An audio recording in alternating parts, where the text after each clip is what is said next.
అత్యాధునిక labs, international collaborations, advanced placements. మీ dream career ని రీచ్ అవ్వడానికి మీ best choice Godavari global university.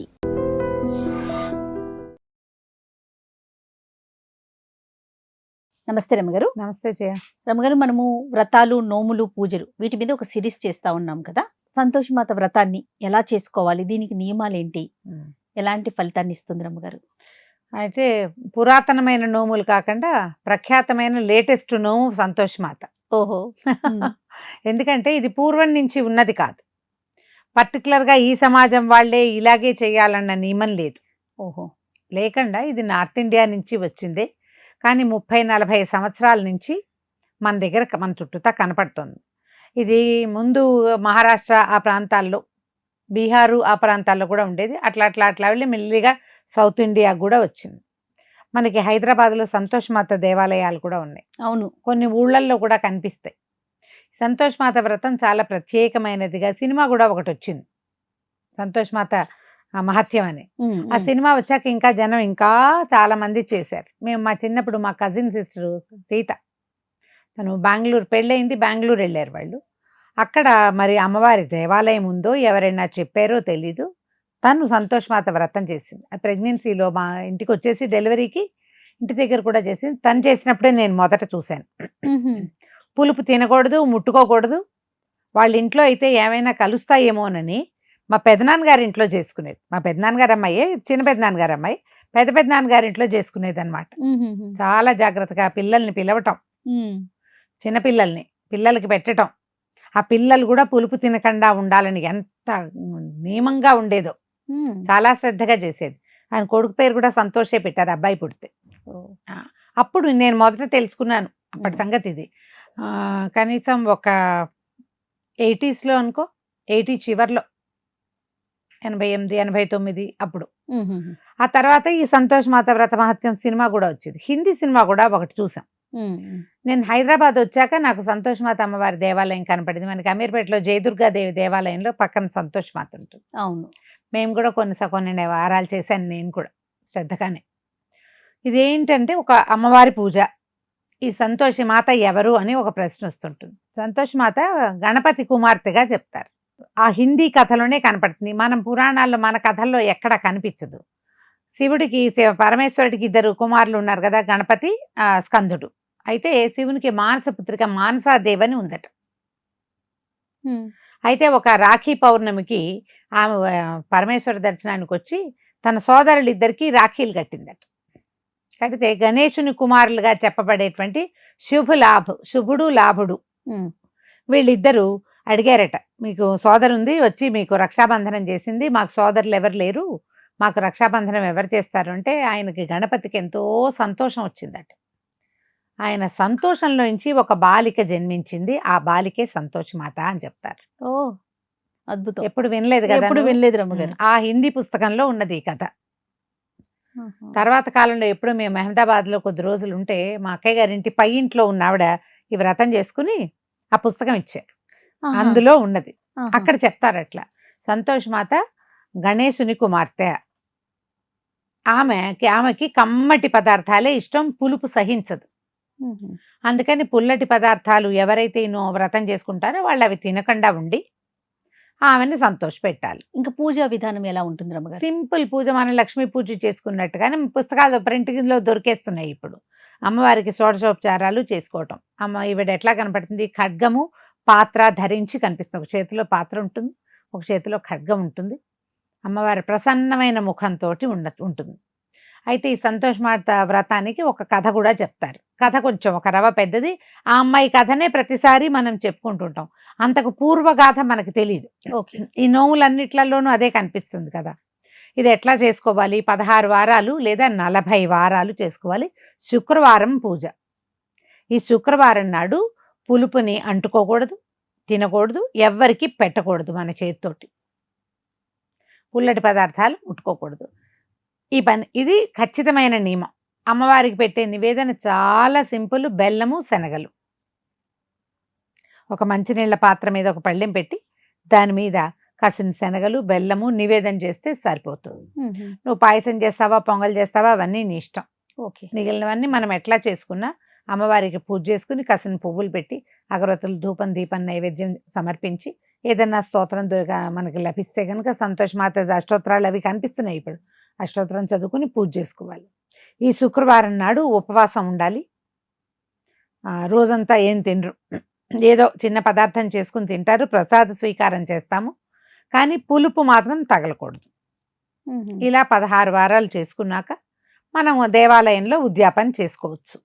ఇంటి దగ్గర కూడా ఉద్యాపన చేయాలంటే ఇంతమంది బాలబాలికల్ని పిలుచుకుని ఆడపిల్లల్ని చిన్నపిల్లల్ని ఒక మగ పిల్లవాడు కూడా ఉండాలట. వీళ్ళందరికీ ప్రసాదాన్ని ఇచ్చి పూరీలు శనగలు ఆలుగడ్డలతోటి కూర ఎక్కడా పులుపు తగలకుండా అవన్నీ వీళ్ళందరికీ పిల్లలందరికీ భోజనంగా పెట్టి 16 మంది బాలికలు మనకు దొరకటం కొద్దిగా కష్టం కదా, అందుకని సాధారణంగా ఉద్యాపన ఎప్పుడు దేవాలయాల్లోనే చేసుకుంటారు. అమ్మవారికి సమర్పించి ప్రసాదం సమర్పించేస్తారు, చేసుకోవచ్చు. అయితే దీనికి కథ ఏం చెప్తారంటే పూర్వం ఈ మన మహారాష్ట్ర ప్రాంతాల్లో ఒక ఆవిడకి 7 కుమారులు ఉన్నారట. 6 అబ్బాయిలకి పెళ్ళిళ్ళు అయిపోయినాయి. ఆఖరి వాడు అంత పనిమంతుడు కాదు. అయితే ఆ అబ్బాయి కూడా ఒక పేదింటి పిల్లని ఇచ్చారు, పెళ్లి చేసుకున్నాడు. పెళ్లి చేసుకుంటే అమ్మాయి పేరు సత్యవతి, ఈ కుర్రాడి పేరు శ్రీకరుడు. ఈ తల్లికి ఈ పనిమంతుడు కాని ఈ పిల్లాడు పేదరాలైన కోడలు మొహం గిట్టేది కాదట. ఆవిడ ఏం చేసేది, పెద్ద కొడుకులకి వాళ్ళకి భోజనం పెట్టేసి మిగిలినదంతా తీసి చిన్న కొడుక్కి పెట్టేది. ఈ ఆఖరి కోడలు అది గమనించింది, అత్తగారు ఇట్లా సరిగ్గా భోజనం పెట్టడం లేదు అని. ఎంగిల్ది పెడుతోంది అని అనిపించి చూసుకుని భర్తకి చెప్పింది, మీ అమ్మ గొప్ప చెప్పుకోబోక ఆవిడ ఏం చేస్తుందో చూడు, నువ్వు ఎంగిలి అన్నం తింటున్నావు రోజు అని. ఈ అమ్మాయితో విపరీతంగా పని చేయించేవారు కోడలతోటి.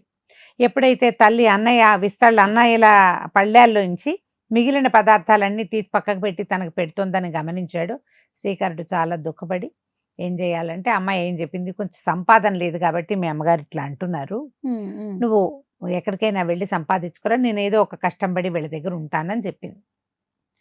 సరే అతను ఎక్కడికో వెళ్ళాడు. ఈ అమ్మాయిని బాగా ఇబ్బంది పెట్టేవాళ్ళు, ఇంట్లో అంతా పని చేయించేవాళ్ళు. ఒకనాడు కట్టెలు కొట్టుకుని అడవి నుంచి తిరిగి వస్తుంటే ఎవరో ఒకళ్ళు దేవాలయంలో పూజ చేసుకుంటూ కనపడ్డారు ఆవిడ. వాళ్ళు ఆ రోజు చేస్తున్నది సంతోషమాత వృద్ధాపన చేసుకుంటున్నారు.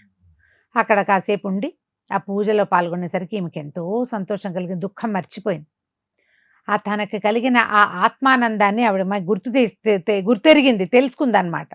ఇదేం పూజ, ఈ అమ్మవారు ఎవరు ఏమిటి అని కనుక్కుని ఆ వివరం అంతా వాళ్ళు చెప్పినట్టుగా చేసుకోవటం మొదలుపెట్టింది. శుక్రవారాలు పులుపు తినకుండా ఉండాలి.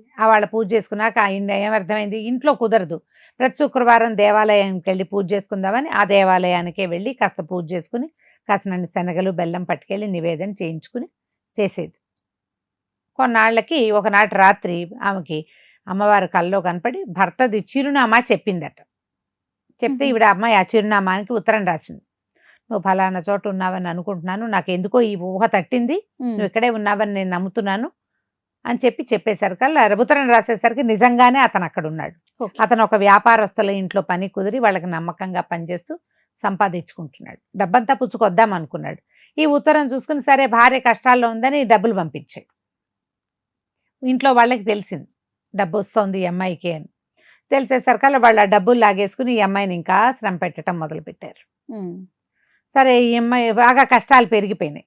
ఆ భర్తకు కూడా అమ్మవారి కల్లో కనపడింది, నీ భార్య ఇబ్బందుల్లో ఉంది, వెళ్ళి ఆమెను కాపాడుకోమని. సరే ఆ భర్త వచ్చేసరికి వీళ్ళు ఇతను బాగా ఖరీదైన బట్టలు వచ్చేసరికి వాళ్ళ అమ్మ వాళ్ళు అంతా బాగా అతన్ని మర్యాద చేశారు. కానీ ఈ అమ్మాయి దేవాలయానికి వెళ్ళి అమ్మవారికి దండం పెట్టుకుని వస్తుంటే కళ్ళు మూసుకోగానే అమ్మవారు ఇదిగో ఈ మాటలు చెప్పు అని, ఏమిటి, నాకు కొబ్బరి చిప్పలో నీళ్ళు పోయింది, ఈ తవుడుతో చేసిన రొట్టె పెట్టండి అని అడుగు గట్టిగా అని చెప్పింది. మామూలుగా రోజు అదే అడుగుతుంది. అమ్మవారి ఆజ్ఞ చొప్పున ఏం చేసింది, వాకిట్లో నిలబడి గట్టిగా అడిగింది. అడిగేసరికల్లా ఆ వాక్యాలు వినేశాడు అమ్మాయి భర్త. అప్పుడు తన భార్యని వాళ్ళు ఇబ్బంది పడుతున్నారని, బాగా బాధ పెడుతున్నారని తెలుసుకుని బయటకు వచ్చి అమ్మవారిని వదిలిని వాళ్ళని కేకలేశాడు. భార్యను తీసుకుపోయి విడిగా కాపురం పెట్టుకుని హాయిగా ఉన్నారు.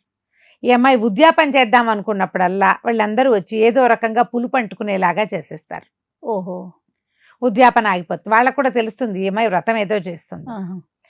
ఏదో విషం కలిపిన పాలు తెచ్చిస్తారు. ఆ పాలనేమో వాళ్ళ పిల్లవాడే దాగి మరణిస్తాడు. ఆ హత్యా నేరం వీళ్ళ మీద పడుతుంది. అమ్మవారే ఆ పిల్లవాడిని కూడా రక్షిస్తుంది. ఆ పిన్ని ఇవ్వలేదు, నేనే దాగానంటాడు పిల్లాడు. ఇలా 2-3 సార్లు అయ్యేసరికల్లా ఇంట్లో వాళ్ళకి అనిపిస్తుంది, మనం ఎందుకు ఈ పని చేస్తున్నాము, ఈ అమ్మాయి ఉత్తమరాలు అవటం వల్లే అమ్మవారి ఆజ్ఞ చొప్పున ఇలా జరుగుతోందని వాళ్ళందరూ కూడా మారిపోయి అందరూ సంతోషమాత వ్రతం చేయటం మొదలుపెట్టారు. ఇది ఆ అమ్మాయి ఏ కథ చెప్పుకుని అక్షింతలు వేసుకుందో మనకు తెలియదు. కానీ ఇప్పుడు సంతోషమాత వ్రతం చేసుకునే వాళ్ళు ఈ అమ్మాయి సత్యవతి కథనే చెప్పుకుంటారు. కథ చెప్పుకుని కథ చదువుకోవటం, అక్షతలు నెత్తి మీద వేసుకోవటం, దండం పెట్టుకోవటం. ఈ శుక్రవారం మాత్రం నియమంగా పులుపు తినద్దు, పంచిపెట్టద్దు. ఇప్పుడు మనం ఇంట్లో ఉన్నాం, మనం ఉపవాసం ఉంటాం, భర్త పిల్లలు ఉన్నారు, వీళ్ళకి అవసరం కదా. అప్పుడు ఏం చెయ్యాలి?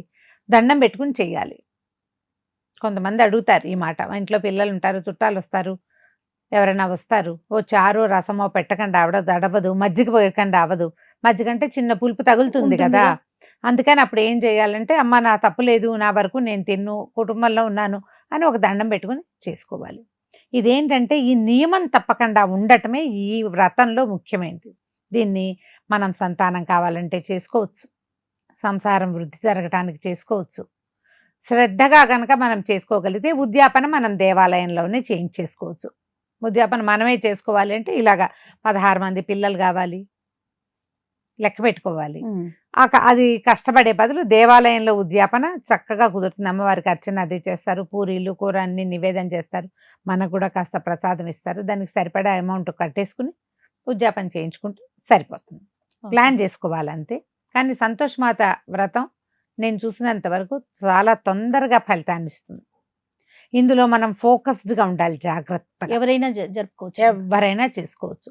దీనికి జాతి నియమం లేదు, మనం వీళ్ళకి తాంబూలం ఇవ్వాలి అవేమీ లేవు. అమ్మవారే ఇక్కడ మెయిన్, ప్రసాదం పెట్టాలి అంతే. ఇదేంటంటే ప్రసాదం ఇచ్చిన వాళ్ళు కూడా పులుపు తినకూడదు అన్న నియమం కూడా కొన్ని చోట్ల కనపడుతుంది. అలా అయితే తెలియదు నాకు. తీసుకున్న వారు వాళ్ళు కూడా ఆ రోజు పులుపు తినకూడదు అని. అలా కాకుండా నేను అహ్మదాబాద్లో చూశానని చెప్పాను. ఆవిడేం చేశారంటే ఒక్కరిని ముత్తైదుగా పెట్టుకున్నారు, మమ్మల్ని అందరినీ పిలిచారు ఉద్యాపనని. అందరికీ ఏదో ఖీర్ చేశారు, ఖీర్ పెట్టారు, తర్వాత అన్ని శనగలు, బెల్లము, అవి ఇవి పూరీలు కూర అన్ని పెట్టారు. ఆ ముత్తైదుకు పెట్టుకున్న ఆవిడకి మాత్రం ఆ రోజు ఈవిడతో పాటు ఆవిడ కూడా నియమంగా పులుపు తినకుండా ఉన్నారు. ఒక్కరిని పెట్టుకుంటే అట్లా. అప్పుడు ఇప్పుడు చిన్నపిల్లాడిని ఎవరినైనా పెట్టామనుకో వాళ్ళు తినేస్తారు తెలియక, వాళ్ళకి ఇందులో ఉన్న ప్రాధాన్యత తెలియదు కదా. అలా అయితే మనం మన తోడుకోడలను అక్కైనో ఎవరినైనా పెట్టుకుని కుటుంబంలో వాళ్ళని వాళ్ళతోటి చెప్పుకోవచ్చు. అసలు ఆ నియమం అందరికీ వర్తించదు. అందుకని దేవాలయంలో చేసుకుంటే మనకు ఆ సమస్య ఉండదు కాబట్టి అక్కడికి వెళ్ళి చేసుకోవచ్చు. అవకాశం ఉన్న వాళ్ళు చేసుకోండి. 5 వారాల దగ్గర నుంచి చేసుకోవచ్చు. 16 వారాలు ప్రఖ్యాతమైంది, 40 వారాలు ఓపిక ఉన్న వాళ్ళు చేసుకోగలుగుతారు. ఈ వారాల్లో ఈ కని పెంచే వయసులో పీరియడ్స్ అవి వస్తాయి, ఏవో జాతా శౌచం వృతా శౌచాలు రావచ్చు. అప్పుడు ఏం చేయాలి? ఆ లెక్క తర్వాత వేసుకోవాలి. ఒకవేళ పీరియడ్ వస్తే 40ది 41 అవుతుంది అంతేగా. ఎక్కడైతే మిస్ కొట్టామో దాన్ని మళ్ళీ రిపీట్ చేసుకోవాలి. ఇప్పుడు అంతది పెద్దది పెట్టుకోవాలి అనుకుంటే 16 శుక్రవారాలు కూడా చక్కగా కుదురుతుంది. చక్కగా అమ్మవారి పూజ చేసుకోవటం, శ్రద్ధగా ఉండటం, కొంచెం జయ సంతోషి అని పదే పదే అనుకుంటూ ఉంటే లోపల ఒక ఆనందం కూడా కలుగుతుంది. అయితే రమ్మగారు, దీనికి ప్రత్యేకమైన పూజా విధానం ఏమన్నా ఉంటుందా? సింపుల్ పూజే ఉంది జయ. సింపుల్ పూజ. ఉదయమే లేవటం, తలంటూ పోసుకోవటము, తలస్నానం అని మామూలుగా మనకి ఇప్పుడు షాంపూలు రుద్దుకుంటున్నాం కదా, తలస్నానం చేయటం, కొంచెం మంగళసూత్రాలు అవి ధరించే పద్ధతి ఉంటే సూత్రాలు కొద్దిగా పసుపు రాసుకొని స్నానం చేస్తే, తల స్నానం చేయలేకపోతే ఒంటికి పసుపు రాసుకొని స్నానం చేయండి. తలంటి పోసుకున్నా కూడా పసుపు రాసుకోవాలి నియమం, మనం పూజల కోసం చేసేటప్పుడు. స్నానం చేయటము, ఏదైనా కొంచెం చప్పటి పలహారం ఏదైనా చేసుకుని తినచ్చు. చప్పగా అంటే అప్పటికప్పుడు పిండి రుబ్బి గారెలు వేసుకోవచ్చు, అప్పుడే రుబ్బిన పిండితో ఇడ్లీ పెట్టుకోవచ్చు, దోశలు పోసుకోవచ్చు, ఉప్మా చేసుకోవచ్చు. పులుపు టమాటా కూడా ముట్టుకోవద్దు. ఈ ఫలహారం చేసుకోవటం. పళ్ళు నివేదన పెట్టేటప్పుడు కూడా అమ్మవారికి ప్రత్యేకంగా ఈ మన అరటి పళ్ళు పెడతారు. ఇందులో పులుపు వచ్చే అవకాశం లేదు కదా, కాబట్టి పుల్లటి పండు ఏది నివేదన లేదు. ప్రత్యేకమైన నియమం అంటే పులిపే నియమం. తర్వాత అన్ని రకాల పువ్వులతోని పూజ చేసుకోవచ్చు. ఈ సీజన్లో మనం ఉన్న ఏ సీజన్లో జాజులు వస్తే జాజులు, మల్లెలు వస్తే మల్లెలు, కనకాంబరాలు వాటితో పూజ చేయము, చామంతులతోటి పూజ చేసుకోవచ్చు. పెద్ద తోరాలు కట్టడం అంటే దేవాలయానికి వెళ్ళినప్పుడు తోరం ఇస్తారు. మేము తోరాలను అయితే నేను చూడలేదు. తోరాలు కట్టడం అది ఈ పూజకి కనిపించదు. మనం దేవాలయానికి వెళ్తే వాళ్ళు ఒక ఆరెంజ్ దారం అమ్మవారి దగ్గర పెట్టి మన చేతికి ఇస్తారు. ఆ దారం కట్టుకోవటం 3 రోజులు. ఈ శుక్రవారం ఇలా పూజ చేసుకునేటప్పుడు ఎలా మనం భోజనం చేయ కదా, బ్రహ్మచర్యం తప్పనిసరి నియమం. దీనికి బ్రహ్మచర్యం ఉండవలసిందే. అవన్నీ ప్లాన్ చేసుకోండి. మనం భర్తల్ని ఒప్పించకుండా ఇంట్లో వాళ్ళు ఒప్పుకోకుండా ఏ వ్రతము ఏ నోము దాని వాటి జోలికి వెళ్ళొద్దు. నాకు ఇష్టం వాళ్ళు వద్దంటున్నారు అని పదే పదే అనకూడదు, తప్పు. నాకు చేసుకోవాలని ఉంటుంది, మా ఆయన ఒప్పుకోరు, మా అత్తగారు ఒప్పుకోరు అనకూడదు. దానివల్ల ఏమవుతుంది, వాళ్ళ పాపాలు పెరిగిపోతాయి. మనతో ఉండవలసిన వాళ్ళు కదా. మీకు ఆసక్తి ఉంటే మీరు వాళ్ళని ఒప్పించుకునే విధానం చూసుకోండి. ప్రతిదీ నేను చేయాలని అనుకోవద్దు. అవకాశాన్ని బట్టి ఒకటో రెండో పెట్టుకోండి, ఆ 1, 2 చేసుకోండి. మీకు కుదిరితే ఈ 4 ఉదయం కుదిరితే పూజే కదా రమ్మగారు? పొద్దుటి పూటే పూజ. ఇవి పొద్దున పూజే. సాయంకాలం మనము ఉపవాసమై ఉంటాం కదా, సాయంత్రం మనం అమ్మవారిని నిలుపుకుంటే ఒక దీపం పెట్టుకుని హారతి ఇచ్చుకుంటే సరిపోతుంది. పొద్దున ముత్తైదువుల్ని పిలుచుకొని మనం తాంబూలం ఇస్తాం. ఇవ్వచ్చు. ఇప్పుడు మళ్ళీ వాళ్ళు పులుపు తిన్నారేమో, ఆ శంకలు వస్తూ ఉంటాయి మీకు. అదే. అందుకని అసలు మనం ఈ శుక్రవారం ఈ సంతోష మాతకి ఆ ప్రయత్నం ఏం పెట్టుకోవద్దు. మ్మ్. 16వ వారం పెట్టుకోండి, చివరి వారము కావాలంటే చేసుకోండి. దేవాలయంలో బోళ్ళంత మంది కనపడతారా, అవును. అందరికీ చక్కగా బొట్లు పెట్టి తాంబూలాలు ఇచ్చేసుకోండి. ఇంట్లో సరే. రెడీ చేసి పట్టుకెళ్ళండి. ఎంతమంది కనపడితే అంతమందికి తాంబూలం ఇచ్చేయండి. దేవాలయంలో ఏ శంక లేదు, ఈజీగా అయిపోతుంది. ఓకే. సంతోషం రమ్మగారు, నమస్తే. నమస్తే చేయ. And for more videos, Please subscribe to iDream. Please subscribe to iDream. Please subscribe iDream. And please subscribe to iDream. For more videos, subscribe to iDream. please like, share and subscribe to the channel. Congratulations, iDream. subscribe to iDream. Subscribe to iDream. So subscribe to iDream Media. iDream ki iDream team andarki huge congratulations. Please subscribe iDream Media. Please subscribe to iDream. Subscribe iDream. Please subscribe to iDream. iDream అంటే నా కళల channel subscribe చేసుకున్నారు, నోరు తిరుగుతలేదు. మీరైతే గంట గుర్తు కొట్టండి. For more such videos, please subscribe to iDream. Subscribe to iDream. Please subscribe to iDream. Please subscribe iDream Media. Please do subscribe to iDream. Please subscribe to iDream Media. For best entertainment and information, please subscribe iDream. And don't forget to subscribe to iDream.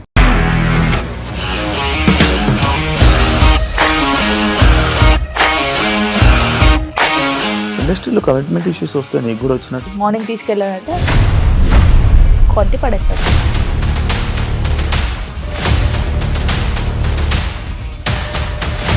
ఒక్కళ్ళు కూడా చూడలేదు ఈ cinema అని చెప్పడానికి కూడా చాలా ధైర్యం కావాలి. అది నిజం కదా, దాంట్లో ధైర్యం ఏంటి? ఇది నెక్స్ట్ డే ప్లేట్ మార్చేస్తే తప్పు కదా. As of now, we are comfortable this అని నేను అనుకుంటున్నాను. రష్మిక గారిది మీది ఒకే ఊరు అంట కదా. నీకు కోపం వచ్చిందంటే బాగా తిట్టేత్తరా? తిట్టేద్దామండి. నిజంగా గేమ్ ని ఎలా చేంజ్ చేయగలిగారు? ఏపీఎస్ఎఫ్సి వాళ్ళకి 6 నెలల్లో నేను 6 లక్షలు కట్టా. బిజినెస్ చేయాలనుకుంటే it is as difficult as riding a tiger.